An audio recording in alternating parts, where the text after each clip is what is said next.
The CEO has told us about the background of Augsburg and working with African players. You as a coach who has handled them and he has been talking about Onyeka. What should African players do to make it to the Bundesliga level?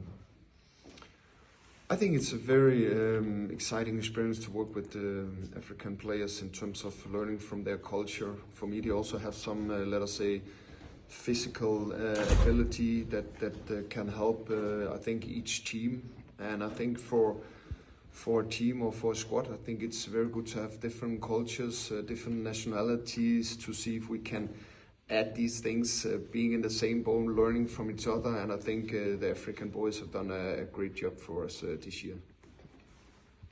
Thank you, Coach. You gave Bayern a run for their money when you met last time. How do you see the title competition between them and Leverkusen, and how do you predict the game between Bayern and Dortmund tomorrow?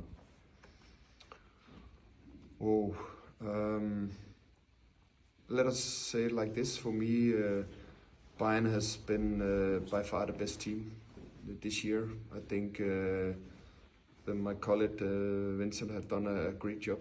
I think he had added even more, not only on the ball, but also the way of doing repressure, controlling the game. So for me, they are for the moment the big favorites of being German championships one more time.